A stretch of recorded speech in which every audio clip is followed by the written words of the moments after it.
Hello बच्चों, कैसे हैं आप सभी। तो बच्चों देखिए, मैं DSSB का जो असिस्टेंट अकाउंट का एग्ज़ाम होने वाला है, मैं उसके लिए ये लेकर आई हूँ।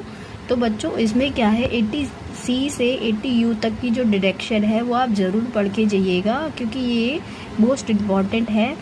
तो बच्चों इसमें 80C से 80U की जो डिडक्शन है ये अपडेट होती रहती है ना, और इनकम टैक्स पूरी तो नहीं, पर समटाइम मतलब कुछ अपडेट होती रहती है। तो इसका मैं इसीलिए आपको गूगल से आपको डाउनलोड करके दिखा रही हूँ। देखिए 25 से 26 की अब तक की है, क्योंकि बच्चों को कन्फ्यूज रहता है ये कब तक की है, तो मैं इसलिए लेटेस्ट लेकर आई हूँ।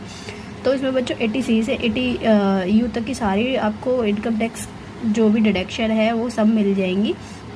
80C में क्या होता है, इसमें 1.5 लाख तक की क्या रहती है, आपको डिडक्शन मिल जाती है। ठीक है, तो इसके ये सारे आप इन सब में अगर इन्वेस्ट करते हैं तो आपको इसकी डिडक्शन मिल जाती है। ठीक है, आपको ये सब पढ़ने की ज़रूरत नहीं है, आपको खाली 80C का ये पता होना चाहिए इसमें मैक्सिमम लिमिट कितनी है। ठीक है, तो इसमें मैक्सिमम लिमिट जो होती है वो 1.5 लाख तक की होती है। अगर आप 2 लाख इनमें इन्वेस्ट करते तो आपको नहीं मिलेगा। हाँ, आप कम की करते हैं तो आपको कम की मिलेगी। जैसे आपने 1 लाख का किया तो आपको 1 लाख की मिलेगी, लेकिन अगर आपने 2 लाख का कर दिया तो आपको 2 लाख की डिडक्शन नहीं मिलेगी। ये इसका जम्पशन है। ठीक है, तो बच्चों इसी तरह से इसमें जो इम्पोर्टेंट है मैं आपको वो सब बता दूंगी। जैसे इसमें 80CCC की भी, इसमें 80CCC की भी डिडक्शन मिलती है। जो डिडक्शन मिलती है 80CC की, ये हो नहीं रहा है। तो इसमें क्या होता है कि आपको जो डिडक्शन मिलती है 80CC की, इसमें LIC के लिए जो भुगतान करते हैं उसमें जो प्रीमियम मिलता है उसके लिए आपको डिडक्शन मिलती है। तो मैक्सिमम डिडक्शन इसकी भी 1.5 लाख होती है।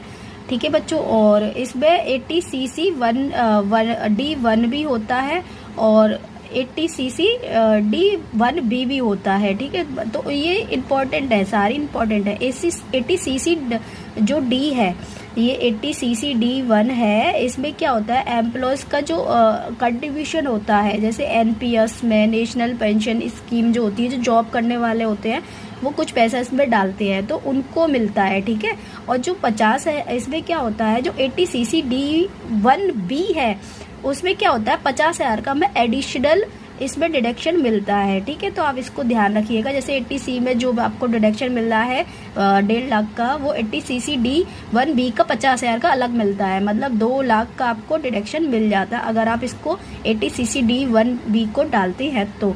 ठीक है, फिर इसमें आप देखेंगे 80D के जो डिडक्शन है, 80D का जो डिडक्शन है, इसमें जो इम्पोर्टेंट आपको वही पढ़ना है, ज़्यादा पढ़ने की ज़रूरत नहीं है। ठीक है, 80D